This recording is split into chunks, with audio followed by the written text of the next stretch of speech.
Tom, welcome. How are you today? Thank you very much. I'm doing great. How about you, Brian? Great.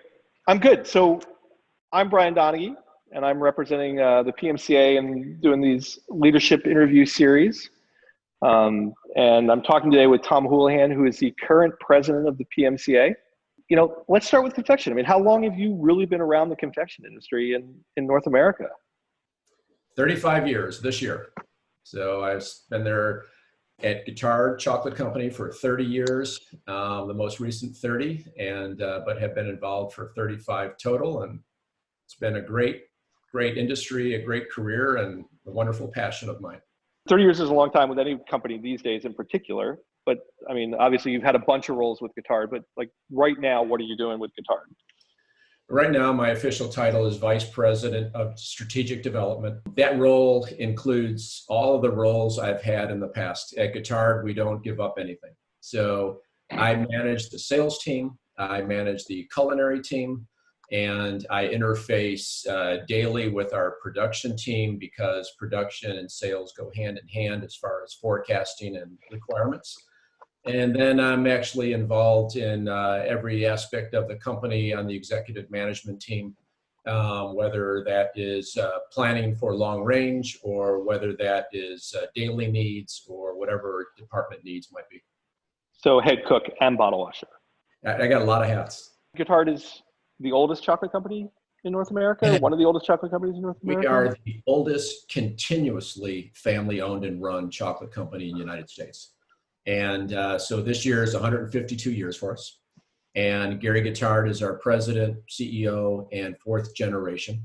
And we're also building that fifth generation to take over next. Obviously, you and I and the people involved in the PMCA, we care an awful lot about confection, right? I mean, I think that those are things that we're passionate about. You know, I mean, you work for a company that is particularly passionate about chocolate. Everything that we do starts from the product, and maybe we work at the reverse of some other companies out there, but we start with the product, the flavor profile, the rheology, and then when we're all done with that, it's then turned over to Mark Spinney, the VP of sales, and myself, and said, now price it, and now go sell it. And most of our product innovations come from our customers' ideas. There are different ones that we're promoting, and next week we're actually launching that are innovations that are not customer driven. We're actually making it, we're building the inventory, we're putting it out there without any customer desire. That's very unlike us. Usually it would be a customer coming to us saying, I buy this of yours or somebody else's, and I'd like to tweak it or however I want to change it. And could we work on that? And then we work on doing all that development work, and we put out that product. So now we're making a little twist to that. We've had growth in sales, we've had growth in employees, we've had growth in the industry in all aspects. And quite honestly, that all starts from what we talked about with trying to put out there the finest chocolate. Of course, now the last several years, tremendous amount of business in cannabis. We're selling to a lot of manufacturers that are buying our chocolate and blending it with their cannabis products. Right. Well, you are a California company. So, that's right. You know, that's right. Of course you are. We started this by saying you're the president of the PMCA, but how long have you been involved with PMCA? I mean, well, you know, I don't have an exact date on that, but I'd have to say in the neighborhood of 20 years. I got involved in the board as a director and did serving as 2 terms on the board of directors. I've also been on, when the membership and marketing was one committee, I was on that, long range planning. So I still am on membership and marketing. I still am on long range planning, and happy to do so. Well, thanks for the advice, because you know, now that I'm on the education committee, now I know that like I don't like get off the education committee and I go somewhere else. I should just stay on the education committee. Your PMCA hat is going to spin like you wouldn't believe, because we need you. We need you, Brian. Well, we don't need me. Maybe we need me. There are an awful lot of smart people in those rooms. I started going to these meetings and I was the only non-scientist in the room. And that's still the case. No, there might be one or two others, but most everyone in the room is a scientist. Yeah, I ended up on a call with somebody from the education committee, and they're talking about like the eutectic properties of the fat, and I'm just like, I need it to be squishy. Could it be squishy for me? Could you make it so it's squishy? It was up here. I mean, but you know what? That's something. When I came into the industry, I knew nothing about chocolate. And so by coming to the PMCA and some of these, the first couple of meetings after the conference, you'd come away thinking, wow, they were talking about cocoa butter that I didn't even know people talk that way about cocoa butter. And so tremendous learning experience. And I used that information I used when I was a salesman, and I still use today. So it's great knowledge. That learn piece, I think in my opinion, is first for a reason. I wasn't at the marketing meeting where that got discussed, but from that standpoint of learning, connecting, and growing, I mean, it starts with learning and knowledge. Yeah. Whether no doubt, and that's probably one of my biggest takeaways. And it may not even be, if I had a number one takeaway from the PMCA, I think everyone sort of gravitates towards the conference. I think my development and my takeaway might come from the board meetings and the committee meetings. And I'd probably zero in, just because of who I am and my personality, I'd probably zero in mostly on the long range planning. I think that it just, to see something that you are working on over a given period of years, and then over the years they come through and you make the adjustments, that's just a lot of what makes me tick. Well, and that actually leads me into my next question, which is really about what is your role, as the president? Like, what do you think the role of the president of the organization should be, and what's your spin on that? Like, what is your goal as president for your 2 years, right? 2 years. I mean, 2 years. So you're a month in, Yeah. 2 months in, something like that. So you got 22 more months. Get cracking. Thanks. Right. It sounds like a sentence. My role, I think, comes down to a lot of guidance. Our committees are superb. The people working on these committees are top notch. And keep in mind, they are all volunteers, trying to keep us moving along at the pace back to the LRP, the long range planning, keeping us in line with that, making sure that what we're doing is right for the industry and right for the PMCA, and keeping us financially stable. And I gotta say, and this has nothing to do with me or my tenure, we've had such great leadership over the decades. We would not be here today during COVID without all those decades of leadership and these plans put in place. So a lot of what I see the president as is guidance. Maybe we skipped a beat with the production conference this year, but that might be about it. So I'm quite proud of how we're doing here, and very pleased. For the future, who knows with what's going on with COVID. And of course, we all want to get back together in person. And that the big thing for us, of course, would be our production conference in April of next year. And I think that what I'm going to have to work on for these next 22 months is just making sure that we weather the storm and get everybody back together. I think that'll be a key.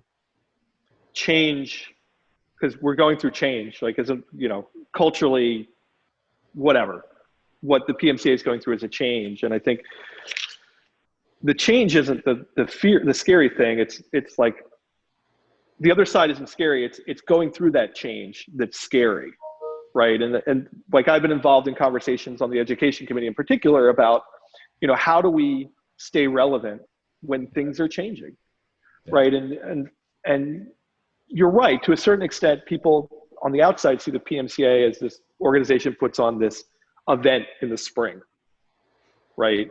Right. But there's all this stuff underneath the water that's constantly going on that none of that's really changing. It's not Right. changing at all. It's actually, I think it's getting stronger and stronger as we go along. And, one of the things, maybe an analogy I would use is that in my long tenure in the industry, I've seen it go from, this is not just in chocolate, this is in the industry in general, from where in chocolate, maybe when I started, there were 13 family-owned chocolate companies in the United States. And what has happened is they have been gobbled up. And so now one brand might have 5 brands. So the trade shows have shrunk and the networking opportunities have shrunk. Whereas with the PMCA, that has not been the case. We've been able to keep a good membership and a great number of people coming to the conference. And so now it's a matter of what happens with travel with April. But I think that being very optimistic about it, I think that travel will be open by then. And I think that people will want to go there. The networking at the conference is probably the top priority for the people that attend. I miss seeing everybody face to face. How do you put your thumb on the purpose of the PMCA? I mean, what is it for you? The PMCA is known for its education, and people are thirsting for that, and so they have to know where to go to for that. And that's not just we have an educational committee, we have the conference that puts that out, we have the various seminars that we're doing, the webinars, and people want that. People are tired of Zoom, but they want the knowledge. And for us to be that resource, that's what we have been, and that's what we'll continue to be. And that can't change. That has to be a staple of the PMCA. So our education has to continue to evolve. And, who knows what a conference will look like in the future, or who knows what educational forums will look like in the future. And so we have to be at the top of that. And that goes right back to the people in the PMCA. They are top notch. They're so good at what they're doing. They bring all those experiences of what they're doing at their company back to us, and they're willing to share. And I think what's really interesting about confection is we'll tell you whatever you want to know. Like, generally speaking, you have some competitors in the industry. Those sales managers are probably in your cell phone. Yeah. Right? Like, you could call any of those any of the lead sales managers for any of those organizations. You see them at trade shows. Yeah. You probably share a meal or a drink with them once a year in normal environments, right? I know our competitors as well as I know our customers, and many of them are friends. We give information away that enables our competitors to compete against us, which I don't think happens in other industries a lot. Come to the PMCA conference, and like you said, you might have a chocolate session that has 4 different chocolate companies on the schedule, all sharing information at different times. I also think that competition is good for business. And bring it on. Yeah, as my grandma used to say, high tide floats all boats, right? That's right. Where's our industry going? I mean, where do you think confection's going, candy, chocolate, in the next 6 months, year, 10 years, whatever? Fill in whatever you want there. Yeah. Of course, because of the whole restaurant trade right now with COVID, that's, very down as far as chocolate. I think when that returns, my guess would be is that people are going to be very interested in only the best of desserts, and the best of desserts will be determined by whatever that individual looks at. Are they interested in a sugar-free dessert? Are they interested in a paleo diet dessert, a keto diet dessert? I think that we'll see a lot of that type of innovation coming out. And yes, we've had it over the last 10 years, and it's been hit or miss. And I think maybe some of these various diets have been fads, but there's a lot of them that have legitimacy to them. But in regards to where is the industry headed, I think the innovation that I just talked about, and of course I mentioned earlier about the cannabis, I think there's going to be a lot of that type of work done there.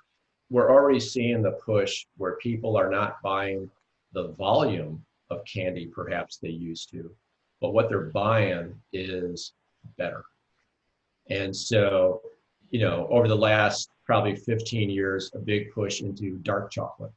Well, what has happened is dark chocolate has then increased, but guess what?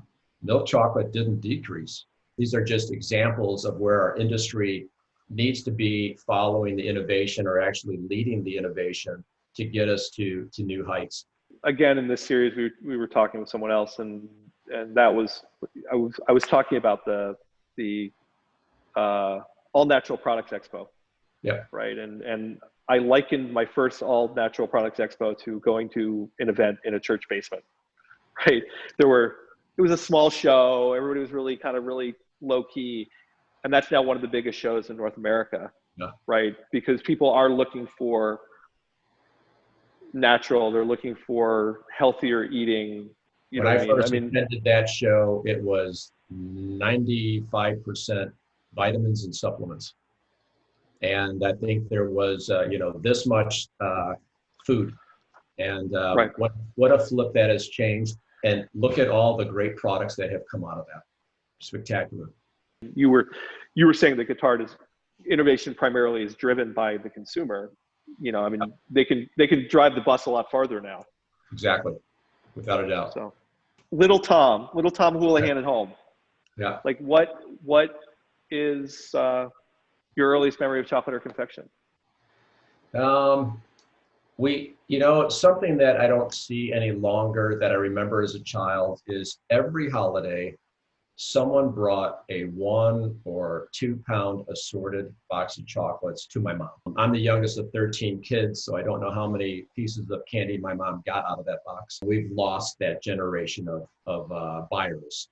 And like, how many occasions have you been to where someone actually, you notice that there's an assorted box of chocolates on the table that perhaps you didn't bring? Someone, in your absence, would that box have been there? Of course, everyone knows me, so they rely on me to bring something chocolate when I arrive. But no one my generation, do I know, buys that box of chocolate and brings it for a special event. It's happening, just not in the circle that I'm in. I know that all the retail candy makers are doing a tremendous business with that. But I think that 30 years ago, they were doing a lot more of it. And when I was a kid, they were doing a tremendous amount more business with that. Some people have, and I think that'll change in the future. There may be something brought to a party that's a specialty product. I think that will continue, but the vast majority of homes, I don't think that's the case. When I was, in Boy Scouts as a boy, opposed to, I was in it as a leader for a long time as well. Right. As a boy, growing up in Chicago, we sold Catherine bike, and it came in a tin that had the little key that you opened the tin lid. And that was a huge part of my life, being the youngest of 13 kids. My brothers sold that for years before I came along. I sold it for years. So in my situation, I always had chocolate in my life. Yeah, I think those of us in the industry sort of were destined. That passion, and getting back to PMCA and the people involved in the PMCA, there are definitely some smart people, but there are some passionate people. Oh yeah.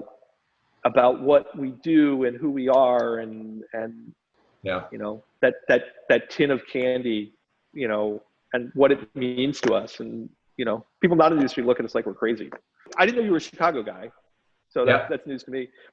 And I lived in Chicago the year the Frango plant closed.